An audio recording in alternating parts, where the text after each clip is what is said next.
आप हैरान हो जाएंगे। उनका पित्र जो मर गया वो आके बता जाएगा कि ये होने वाला है या नहीं होने वाला है। इससे बड़ा साक्षात तो कोई नहीं हो सकता। एक चीज और बताओ, मान लो कोई हनुमान का मंदिर है, बहुत बड़ा धाम है, और उस जगह पे कम से कम सैकड़ों लोग हैं। हाँ? सैकड़ों लोगों में 10-12 लोग इस तरह हैं, अजीबोगरीब हरकत करे हैं, कूदना शुरू हो गया, चिल्लाना शुरू हो गया। मतलब ये नौटंकी क्यों? देखिए, आप ये समझ लीजिए कि भूत प्रेत किसी को भी लग सकते हैं। क्या हो सकता है? लग सकते हैं। और ये भी एक संस्कृति है। मतलब हमारी संस्कृति ये कहती है कि अब मान लो, मैं थोड़ा अलग तरह से समझाता हूँ। एक व्यक्ति का एक्सीडेंटल डेथ हो गई, एक तांत्रिक गया और उसकी आत्मा को जगा लाया। क्या आत्मा जगा लाया? आप जीते जी अपनी किसी वस्तु को देने के लिए तैयार नहीं है, लेकिन मृत व्यक्ति की मैं हड्डी उठा लाया, या उसके शरीर की किसी चीज को मैंने एक पद्धति से जागृत कर लिया। आप जानते हैं क्या होगा? वो मरा हुआ व्यक्ति, उसकी आत्मा आपको तंग करना स्टार्ट कर देगी, मेरी वस्तु दे। अगर आप साधक हैं और इस विद्या को, इस विषय को जानते हैं, तो आप उससे कोई काम करा लेंगे। क्या करा लेंगे? काम। अन्यथा वो आत्मा आपको मार सकती है। भूत से काम। हाँ, ये समाज में होता है। लेकिन आत्मा तो हवा है, वो काम किस तरह करेगी? वो आपके शरीर में घुस के आपको मार भी सकती है। अच्छा। हाँ, इसके बहुत सारी हिस्ट्री हैं। वो कितनी भी निर्बल हो, लेकिन आपके शरीर में घुस के उतनी ही बलशाली हो जाएगी। तो इस तरह की बात फिल्मी नहीं लगती? जब तक अनुभव ना हो तब तक तो फिल्मी है ना। और जब अनुभव हो जाती है तब क्या होता है? तब शायद मानने वालों के लिए आपके न जाने कितने दोस्त ऐसे होंगे, पारिवारिक लोग कितने ऐसे होंगे जो आके कहते हैं मेरे को भूत लग गया, मेरे को प्रेत लग गया, मेरे को माता लग गई। सब तो पागल नहीं हो सकते ना। लेकिन माता के पास या भूत के पास इतना टाइम है कि वो किसी को भी लग जाए? टाइम है, जब आप जगा लोगे, क्योंकि सब माता ही हैं। जो मर गए, माता रानी की पूजा करते करते वो माता बन गई। क्या बन गई? माता। अब वो भी माता की लहर में घूम रही है, और वो किसी को लग गई तो उसको भी माता लग गई। ये फैक्ट है कि बहुत हद तक आडंबर होता है समाज में, लेकिन सबको आडंबर नहीं कह सकते। बहुत सारी लेडीज हैं कह मेरे में हनुमान आ गया। नहीं, मैंने कहा ना, बहुत सारा आडंबर हो सकता है, लेकिन सब कुछ आडंबर नहीं हो सकता। लेकिन मैंने सुना हनुमान जी तो बाल ब्रह्मचारी थे। नहीं, वो हनुमान जी कहाँ है? जो व्यक्ति हनुमान जी की साधना करते करते भूत बन गया, क्या बन गया? भूत। वो अपने आप को हनुमान जी कहना स्टार्ट कर देगा। वो जिसके शरीर में घुस जाए कहता है मैं भी दूत हूँ। क्या हूँ? दूत हूँ, हनुमान जी का दूत हूँ मैं। आप जाइए ना बालाजी, आपको ध्यान है कितने लोग झूमते दिखाई दे जाएंगे। देखिए कितने लोग आप झूम रहे हैं, कितने लोग इस तरह से नाच रहे हैं। एक बात बताओ, एक ठीक ठाक इंसान गया किसी भी दरबार पे, मान लो हनुमान जी के दरबार पे चले गए, बालाजी धाम पे चले गए, ठीक ठाक इंसान अपने पारिवारिक जीवन में वो सही चल रहा है, सामाजिक जीवन में सही चल रहा है, जो भी है हर जगह सही है, लेकिन उस धाम पे जाके अजीबोगरीब हरकत कहीं उस तरह की जो ट्यूनिंग बजती है वहां पे, उसकी वजह से तो नहीं है? अब आप सोचिए कि शादी में भी तो टून बज रही है, तो वहां भी अपने आप पैर थिरकते हैं। नहीं, वो पैर थिरकते हैं, लेकिन वो उस नृत्य में और उस भूतपूर्व वाले नृत्य में फर्क होता है। तो वो ट्यूनिंग का फर्क हो गया। नहीं, वो देखिए, संगीत नाद आदीनम जगत सर्वम, मतलब संपूर्ण विश्व जो है वो शब्द के अधीन है। क्या है? शब्द के अधीन है। तो संगीत तो एक प्रेम का विषय और दुख का भी विषय हो सकता है, करुणा का विषय हो सकता है, परंतु आप सिर्फ इतना ही विचार कर लें कि मात्र सिर्फ इसीलिए हो रहा है क्योंकि दूसरी जगह संगीत चल रहा है। क्या चल रहा है? संगीत। तो संगीत से आप इसको नहीं प्रमाणित कर सकते। भूत प्रेतों का अस्तित्व है, शास्त्र कहते हैं, हमारे पूर्वज कहते हैं, और अनुभूतियां होती हैं। जब आप किसी प्रेत की साधना करेंगे तो प्रेत आपके साथ साक्षात्कार होगा। आपके पूर्वज, 7 पीढ़ी वाले पूर्वज जो मुक्त नहीं हुए वो आके आपसे मिलेंगे और आप कहेंगे ये मैंने कभी देखा ही नहीं, लेकिन कहीं से फिर कोई तस्वीर मिल जाए और कहोगे हाँ मैंने सेम इन्हीं को देखा था, तब आप क्या कहोगे? और ये आश्चर्य का विषय है। ऐसी न जाने अनन्य घटना है हमारे समाज में कि जहां भूत प्रेत के अस्तित्व के ऊपर चर्चा करते हुए बहुत सारे लोग मिल जाएंगे आपको। और जिस किसी को अनुभव करना है तो हम लोग तो अनुभव भी करा सकते हैं, ऐसी कोई बात नहीं। जो मर गया उसकी किसी वस्तु से उसकी आत्मा को बुलाया जा सकता है। ऐसा सच में होता है? होता ही है। यहाँ पिक्चर नहीं है, यहाँ प्रत्यक्ष है, और वो आपको अनुभूति कराएगा। तो आप तो एक साधक हो, आप तो कहोगे मैं आम आदमी हूँ, मुझे क्या चलो पता? ठीक है, आप आओ, दीक्षा लो, साधना करो, 15 दिन बाद फिर आप भी कहने लगोगे, तब क्या कहोगे? अच्छा तो माइंड वॉश भी तो हो सकता है। माइंड वॉश होगा ही नहीं ना, आप सिर्फ दीक्षा लोगे, एक प्रोसेस में आपको दूंगा, आप अपने घर में जाके साधना करोगे और वहां आपके भूत प्रेत आपसे मिलने लगेंगे, तब आप क्या कहोगे? अच्छा, तब फिर क्या कहोगे इस विषय को? तो मतलब ऐसा होता है? अरे होता ही है, जो व्यक्ति दीक्षा लेता है उसको सबसे पहले गुरु मंत्र की साधना कराते हैं, उसके बाद नारायण की साधना कराते हैं, उसके पश्चात फिर गणपति की साधना कराते हैं, फिर उसके चौथी साधना जो है वो प्रेत यानी उसके पूर्वजों की होती है, पितरों की साधना होती है। और जो साधक हैं वो खुद बोलते हैं आके, गुरु महाराज जो मंत्र आपने दिया पितरों का, उस मंत्र से पूर्वज आके मिले मेरे से और ये चर्चा हुई, अब बोलिए इसको क्या हो गया? फिर उसके नेक्स्ट उसकी कुल देवी या उसके कुल देवता की साधना का विधान है, क्योंकि ये 5 देवताओं की साधना हमारा अथर्ववेद भी कहता है। क्या कहता है? अथर्ववेद। तो इसलिए सब किसी को करना चाहिए। आप सोचिए ना, सबसे पहले श्रावण मास आएगा, क्या आएगा? श्रावण अभी गया है, उसके बाद फिर जन्माष्टमी आ गई, क्योंकि हम जन्माष्टमी मतलब भगवान कृष्ण के बाद किसी और को अवतार नहीं मानते हैं। बुद्ध को अवतार हम मानने लगे, लेकिन उनको वो जगह नहीं दी, तो कृष्ण को ही अवतार मानते हैं। तो नारायण अर्थात अब उस समय भगवान कृष्ण की उपासना का समय, उसके बाद गणपति का समय है, उसके बाद फिर 15 दिवस जो है वो सीधे श्राद्धों के लिए लग जाते हैं, उसके बाद फिर नवरात्रे लग जाते हैं। ये 5 क्रियाएं जो है वो एक विधानात्मक हम प्राकृतिक तौर पे करते हैं और सभी सनातनी कहीं ना कहीं जुड़े हैं उससे। यही अथर्ववेद का विधान है। तो यही साधना हर व्यक्ति को करनी चाहिए और मनुष्य ना भूलें। हमारे बुजुर्गों ने ये बाकायदा इस प्रकार से बनाए हैं ताकि हम 1 by 1 स्टेप बाय स्टेप कर सके। भूत और पिचास अलग अलग शब्द हैं। आप बहुत इंटरेस्टिंग सब्जेक्ट पर डिस्कस कर रही हैं। देखिए, पिशाच एक योनि है, मतलब आप सोच लीजिए यक्षिणी, पिशाचनिया, पिशाच, ठीक है, योगनिया, ये सब एक अलग अलग जाति है। ठीक है, जैसे हम मनुष्य एक जाति है और ये सब समाज में अदृश्य रूप से कहीं ना कहीं छुप के रहती है। जब आप पिशाचनी की या पिशाच की साधना करेंगे तो वो आपको अदृश्य से प्रत्यक्ष होना स्टार्ट कर देगा, वो आपसे मिलने लगेगा और शास्त्रों में उनकी साधना का विधान है। वैसे तो ये घटनाएं घटती नहीं है, कहीं कोई एक आध घटना घट गई, अन्यथा तो समाज मतलब ईश्वर ने जो जिस प्रकार की व्यवस्था की है, जैसे कि आप सोचिए कि जब तक आप किसी सर्प को छेड़ेंगे नहीं तो वो आपको काटेगा क्यों? हाँ, बिल्कुल। ठीक है, कभी कभी कोई घटना ऐसी घट गई, सोते हुए किसी को काट गया, तो ऐसी बहुत सी घटनाएं, या किसी पशु ने आपको काट लिया, खा लिया, तो ऐसी घटनाएं भी घटती हैं समाज में। लेकिन बहुत अधिकतर वो अपने अपने अलग अलग तरीके से उनका अपना एक जीवन निर्वाह हो रहा है। उसी प्रकार से ये पिशाच जब तक आप जगाओगे नहीं, किसी को बुलाओगे नहीं, आमंत्रण नहीं करोगे, वो आपको डिस्टर्ब नहीं करेंगे आगे। ऐसे ही भूत भी आपको डिस्टर्ब नहीं करेंगे जब तक आप बुलाती नहीं उनको। उनको जगाने की अपनी एक पद्धति है, पिशाच को जगाने की अपनी पद्धति है, यक्ष को जगाने की अपनी पद्धति है, देवी देवताओं को जगाने की अपनी पद्धति है, यानी उनको सिद्ध करने की अपनी पद्धति है। और उसके बाद जो भी साधक जिस प्रकार की सिद्धि के प्रति ललायत होता है, साधना करता है, उसको वो प्राप्त हो जाता है। हाँ, वो उससे संतुष्ट है। आप समाज में देखिए कि कोई किसी देवी की पूजा कर रहा है, कोई किसी देवी की पूजा कर रहा है, कोई किसी देवी की पूजा कर रहा है। यही तो गंभीर विषय है। करण पिचासनी बहुत जबरदस्त सब्जेक्ट है। क्या है ये?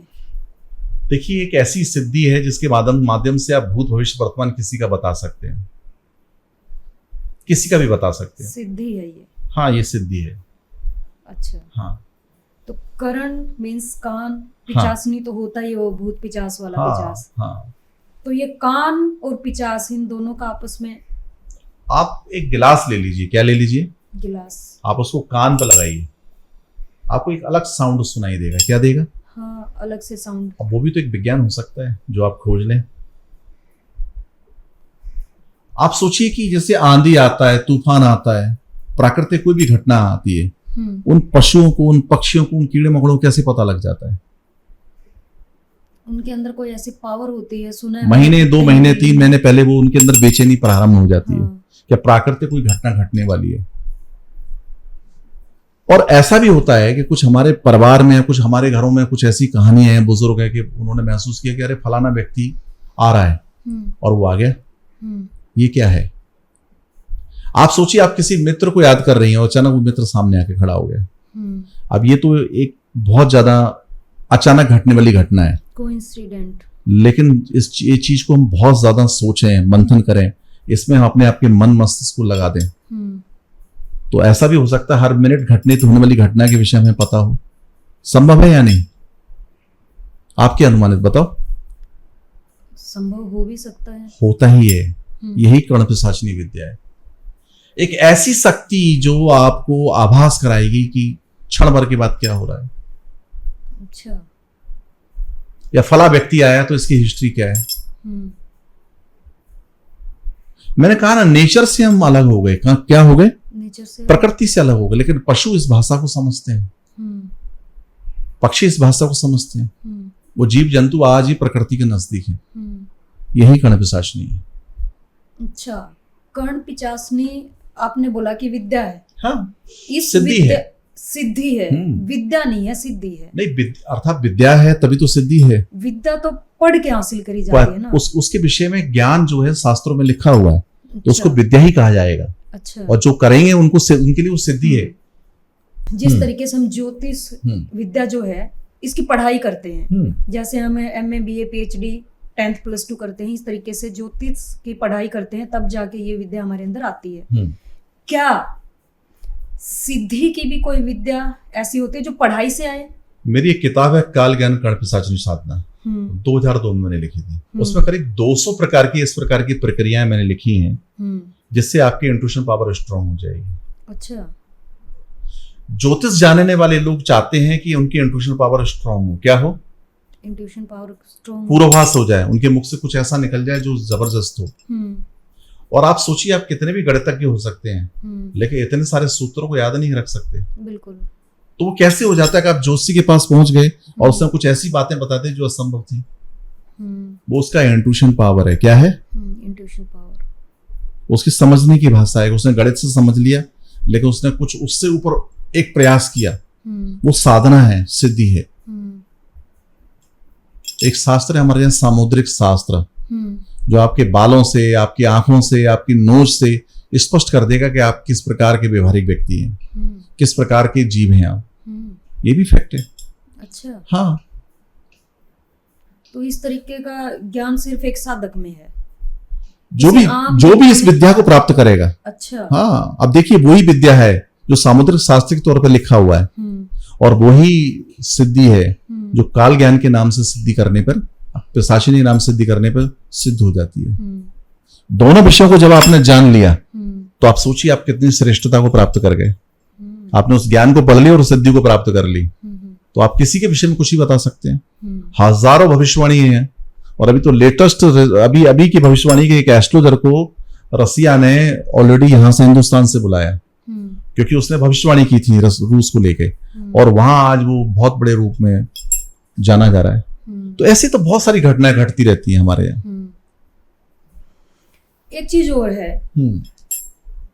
ऐसा बोलते हैं जो साधक होते हैं या फिर ज्योतिषी होते हैं या भक्त होते हैं जो पूजा पाठ करते हैं, वो लोग कहते हैं कि हम यहाँ बैठे किसी भी इंसान से, चाहे वो 100 कोस दूर बैठा हो, उससे बात कर लेंगे, अपनी बात मनवा लेंगे। इस तरीके का सच में है? इस तरीके का ये बहुत असंभव बात नहीं है, ये सब कुछ संभव होता है। अब इसको टेलीपैथी कह सकते हैं कि मैंने किसी को अपने मानसिक रूप से संकेत भेज दिए, लेकिन वो साधक से साधक तक ही संभव है। अच्छा। लेकिन एक ऐसी विद्या भी होती है जिसके माध्यम से आप किसी को भी ऑपरेट कर सकते हैं। आप इस विषय को थोड़ा मोटे तरीके से समझ सकते हैं कि एक बूढ़ो प्रयोग है। क्या है बूढ़ो प्रयोग? मतलब एक गुड़िया आपने बनाई, उसमें उस व्यक्ति के नाम की उसकी प्राण प्रतिष्ठा कर दी, और अब आप जैसे चाहें उसके साथ खेल सकते हैं। तांत्रिक लोग अक्सर ये लोग करते हैं ये, लेकिन हर तांत्रिक इस विद्या को नहीं जानता। बहुत ही गूढ़ विषय है ये भी। तो ये इसको पुत्तल प्रयोग शास्त्र में बोलते हैं, लेकिन आज एक मॉडर्न जो जैसे हम बोलते थे बूढ़ो प्रयोग है ये। क्या है? उसका कोई कपड़ा मिल गया, नख मिल गए, उसके बाल मिल गए, उससे हमने गुड़िया बना के इस तरह का प्रोसेस कुछ डेवलप कर लिया, क्योंकि हमने इतनी प्राण प्रतिष्ठा कर दी। अब देखिए, ईश्वर तो कहीं नहीं है ना, लेकिन मूर्ति के अंदर हमने प्राण प्रतिष्ठा करते ही ईश्वर का भाव उसके अंदर पैदा हो गया, और मूर्ति वो लक्षण हमें गुण, वो फायदा हमें देने लगी। हम साधना कर रहे हैं तो हर चीज हमें बताने लगी। तो उसी प्रकार से उस पुतल के अंदर उस व्यक्ति की प्राण प्रतिष्ठा मौजूद हो सकती है। जब ईश्वर की हो सकती है तो किसी भी व्यक्ति की हो सकती है, और उस पुतल से किसी को नुकसान पहुंचाया जा सकता है, संभव है ये। एक बात बताओ, अगर इस तरीके का कुछ काम है तो फिर मर्डर करके इंसान जेल में क्यों जाओ? आपको क्या लगता है तांत्रिकों की जरूरत क्या है समाज में? ये अदृश्य रूप से जो छुपे हुए जो शस्त्र हैं वो तांत्रिकों के पास हैं। समाज के बहुत बड़े लोग उनके पास क्राइम कराने के लिए जाते हैं। क्या सोच रहे हैं आप? इस तरीके का है, होता ही है। कोई अनुभव नहीं, अब मैं सब तो नहीं बोल सकता क्योंकि ये विषय बड़े गंभीर है, लेकिन फैक्ट ये है कि बहुत बड़े बड़े लोग, बड़े बड़े बिजनेसमैन, बड़े बड़े पॉलिटिशियंस लोग एक दूसरे को नुकसान पहुंचाने के लिए तंत्र का सहारा लेते हैं, तांत्रिकों की मदद लेते हैं। इसमें कोई गलत बात नहीं है। और अदृश्य रूप से वो सब कुछ करता है जो साक्षात्कार कह सकते हो, उसका मर्डर कर दिया, उसको नुकसान पहुंचा दिया। आपने अपनी जिंदगी के सफर में जो भी आपका ज्ञान था उस तरीके की आपने अपनी सारी बात रखी। मैंने कुछ सवाल करे जो मेरे डाउट थे और आपने बता भी दिए, और फिर भी विश्वास के कहीं परे हैं।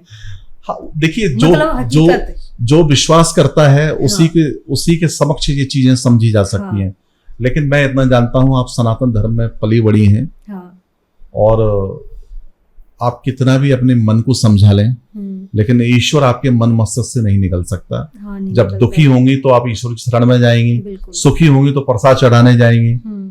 तो और जब किसी कार्य के लिए प्रार्थना करनी होगी तो भी ईश्वर के पास जाएंगे। जब कोई ऐसा उद्देश्य जो असंभव है तो उसके लिए भी ईश्वर के पास जाएंगे, और उनसे संबंधित ज्ञानी, विद्वान, ज्योतिषी, तांत्रिक से सॉल्यूशंस करने के लिए, प्रोसेस को समझने के लिए कोशिश करेंगी, और आवश्यकता होगी तो धन भी खर्च करेंगे कि इस काम को अगर इस तरीके से किया जा सकता है तो मैं भी इसको कर लूंगा एक बार। और जब आपका विश्वास हो जाएगा तो आप तांत्रिकों को मानने लगेंगे। हर हर महादेव। हर हर महादेव। आप अपनी जिंदगी की कोई ऐसी घटना बताओ जिसने आपने झकझोर कर रख दिया हो। इतनी बड़ी जिंदगी में कोई तो घटना घटी होगी ना? घटनाएं तो मनुष्य के जीवन में बहुत हर क्षण घटती हैं, ठीक है। और देखा जाए तो हमारे यहाँ तो हर व्यक्ति परीक्षा लेने ही आता है। अगर हम उसको कुछ नहीं बता पा रहे हैं या उसकी समस्या का निदान नहीं कर पा रहे हैं तो उसके 10 प्रश्न चिन्ह हमारे ऊपर लग ही जाएंगे।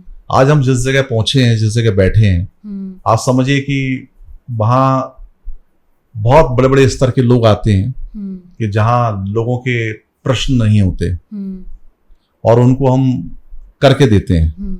लेकिन हमारी भी अपनी कुछ व्यवस्था है जिनके विषय में जब व्यक्ति समझ लेता है कि अब किसी यज्ञ में कोई व्यवस्था करनी है, किसी ने कोई संकल्प छोड़ दिया है, किसी ने कहा कि ये काम हो जाए, तो उसके लिए जितनी आवश्यकता है, जितना जप करना है, जितने आचार्य जो जिस प्रकार के कृत्य होगा, बैठेंगे या लोग करेंगे, वो सब व्यवस्थाएं मौजूद है।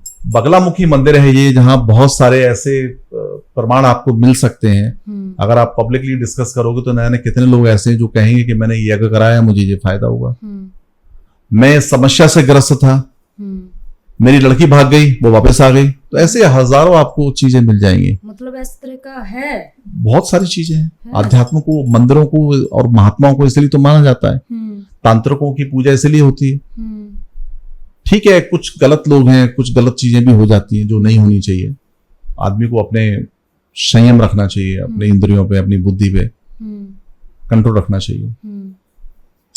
तंत्र विद्या इतनी बड़ी चीज है कि जो नहीं भी संभव हो उसको भी संभव कर सके।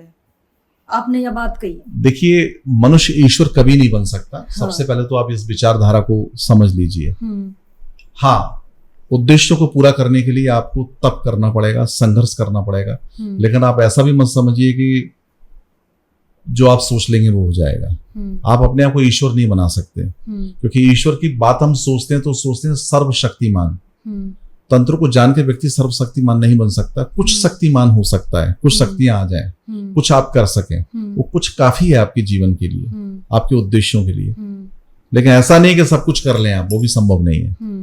तो अच्छा तो यह है कि तंत्र को दुरुपयोग और प्रयोग में फर्क समझें, क्योंकि वहां भी एक लॉ है कि आप जब किसी गलत काम में लिप्त होते हैं तो ईश्वर आपको भी दंड देता है। अधिकतर तांत्रिक लोग जो है बड़ी गंदी मृत्यु मरते हैं, क्योंकि गंदे कामों में लिप्त हो जाते हैं, गंदे कर्मों में लिप्त हो जाते हैं, स्वार्थवश, तो दंड वहां भी विधान मौजूद है। तो आप ईश्वर नहीं बन सकते। आपको समझना पड़ेगा कि इन शक्तियों के माध्यम से बहुत कुछ संभव है, लेकिन सब कुछ संभव नहीं है। महादेव संभव नहीं है। जिस तरीके से अपने देश में बहुत सारी घटना घटी, कोरोना महामारी आई, तंत्र विद्या काम नहीं आई, दवाई काम आई नहीं। लेकिन देखिए दवाई, फिर समझिए बात को, आयुर्वेद जो विषय है वो दवाइयों से भरा हुआ पड़ा है। बिल्कुल। और उस औषधि के गुणों को पहचानने के लिए कहीं ना कहीं व्यक्ति को आध्यात्मिक होना पड़ा। अर्थात यह है कि आपने एक जड़ी बूटी के प्रैक्टिकल किए, लेकिन उस जड़ी बूटी के अंदर कौन से गुण व्याप्त हैं, इनके लिए भी एक प्रैक्टिस जरूरी है। और आप समझिए कि सबसे पहले कहा जाता है कि मंत्र एक बार हो सकता है काम ना करे, लेकिन औषधि उससे पहले काम करेगी। तो औषधि को पूर्ण विषय माना जाता है। मंत्र सेकंड चैप्टर पे आता है। अच्छा, वो सिर्फ मदद करता है। हाँ, लेकिन कुछ तंत्र ऐसे भी जो औषधियों के माध्यम से ही होते हैं। अच्छा, ये भी संभव है। अच्छा, तो गुरु महाराज एक चीज और बताओ कि आप कह रहे हो आपने सिद्धि प्राप्त की है और आपके मंदिर में बहुत सारे इस तरीके के चमत्कार हुए भी हैं, तो हमारे देश में तो हमारे आसपास तो बहुत तरीके के इस तरह के पीड़ित हैं जिन्हें या सही बंदा ही नहीं मिलता। वो आडंबर के चक्कर में आकर, जो आडंबरी दिखावा करे उनके चक्कर में आकर अपना सब कुछ खो दे हैं। जब आप तक कोई मिलना चाहे तो कैसे मिले? मेरी तो कोशिश होती है कि बहुत कम लोगों से मिलूं मैं। हाँ। गिने चुने लोगों के साथ ही सीमित रहूं, यही मेरी कोशिश होती है। क्योंकि जब आपके पास भीड़ बढ़ गई, भीड़ बढ़ गई, तो आप सबका ख्याल नहीं रख सकते, आप सबको स्वस्थ नहीं कर सकते। बिल्कुल। अब अगर जहाँ 5000 आदमी आ जाए तो मैं तो मिल ही नहीं सकता किसी से। हाँ। 5 आ जाए तो समझ में आता है। तो मैं तो चाहता हूं कि इतना ही सीमित होना चाहिए, अन्यथा मेरे लिए पैसे बटोरने के अलावा मेरी भक्ति भी छिन जाएगी। जिन लोगों के पास भीड़ें मौजूद हैं वो सिर्फ धन बटोर सकते हैं या दिखावा कर सकते हैं या कोई इस तरह की कुछ भी इस तरह की घटना कर सकते हैं जो मात्र प्रदर्शन मात्र हो। लेकिन यथार्थ रूप में हर व्यक्ति की समस्या को सुनना, समझना, उसका समाधान ढूंढना इतना आसान नहीं है। जब आप किसी की जन्मपत्री लेके आते हैं तो उससे पता लगता है कि इसके ग्रह कौन कौन से खराब हैं, फिर किस प्रकार के इष्ट या किस प्रकार के प्रयोग से इसको फायदा होगा, और उस प्रयोग को ईमानदारी से करना पड़ेगा। ऐसा भी नहीं है कि आपने उठा के कुछ भी कर लिया, वो भी संभव नहीं है। तो उपाय इतना आसान नहीं है। पब्लिक को भी चाहिए कि वो सबको भगवान ना मान ले। अगर हर किसी की कोई दवाई लग गई तो इसका तात्पर्य ये नहीं कि हर बीमारी के लिए, हर समस्या के लिए वो खुदा है या ईश्वर है, ऐसा भी ना धारणा रखे। आप सीमित दायरे में रखिए, सीमित चीजों में समझिए और सीमित रहिए, यही ठीक है। अगर अत्यधिक हो जाएंगे तो फिर किसी काम के नहीं रहेंगे आप। आपकी जिंदगी में कोई ऐसी प्रेरणादायक आदमी रहा हो, कोई भी मनुष्य रहा है, कोई घटना घटी हो जिससे आपको प्रेरणा मिली हो, या कोई ऐसा? मेरे गुरु महाराज ने जो कहा मैंने बताया। उन्होंने सिर्फ एक ही बार बोला कि जो चाहिए तेरे को इस जप में इस माला मिल जाएगा, और मुझे वो सब प्राप्त हो गया। मेरे लिए उससे बढ़कर आदरणीय कुछ नहीं है, और मैं अपने जीवन में उनको ही श्रेष्ठ मानता हूँ। यही यथार्थ सत्य है। आज जो कुछ हूं उनकी कृपा से महादेव। तो आचार्य जी, आज की बातचीत में आपका बहुत बहुत धन्यवाद कि आपने टाइम निकाला और हमारे मिले, और जो कुछ मेरे डाउट थे, भूत प्रेत पिचास इन चीजा ने लेकर मेरे माइंड में खैर कदे तो डाउट रहा है। हाँ। और आज भी बहुत सारे डाउट मेरे दूर भी हुए हैं। आपने हमारे दर्शकों को बताया भी है कि किस तरीके से हम जो हैं इनमें विश्वास कर भी सके हैं, ना भी कर सकते, लेकिन अंधविश्वास से दूर रहे। यो समाज है, इसमें अंधविश्वास इतना ज्यादा फैल गया है कि आज जो विश्वास करने के काबिल लोग हैं ना, उन पर भी हम विश्वास नहीं कर पाते। अगर विश्वास नहीं कर पाते तो भाई पहली बात है कि आप इन रास्ते पे जाओ ना। जब जाओ हो तो कम से कम जांच लो, परख लो कि आप जिस बंदे तक मिलन लाग रहे हो वो बंदा ठीक ठाक है। आज जो हमारी गिलिया थे, मौजूद थे, हमने बातचीत भी करी है, वे किसी परिचय के मोहताज नहीं है, फिर भी एक बार उनका परिचय दोबारा तक करवा दी हूँ। इनका नाम है आचार्य अतुल्य नाथ जी। नाथ नाम पे अच्छे लग गया तो आपने समझ में आ गया होगा कि कौन से समाज से हैं, कौन से कुल से हैं, और इसमें चमत्कार होना लाजमी है। क्योंकि इससे पहला भी हमने एक बंदे तक बातचीत करी थी, वो भी नाथ समुदाय के थे, लेकिन वो कलाकार बहुत अच्छे थे। हम तो हमने न्यू रूबरू करवाते रहेंगे, बहुत अच्छी शख्सियत, बड़ी शख्सियत न्यू रूबरू करवाते रहेंगे। क्योंकि हमारा जो ये फास्ट वन हरियाणवी चैनल है, यो सिर्फ हरियाणा की संस्कृति ने नहीं, भारत की संस्कृति तभी आपने रूबरू करावा है और छिपे हुए वे सारी चीज़ों ने दिखावा है जिससे हम बिल्कुल अनजान है। तुम्हारी के लिए बने रही हो, क्योंकि हम तुमने देश दुनिया तय इसी चीज बताते रहेंगे, इसी चीज दिखाते भी रहेंगे जिसके बारे में ना आपने बेरा ना कदे मन ने बेरा होया करता। तो ये इसकी के लिए मन ने तो इजाजत, राम राम।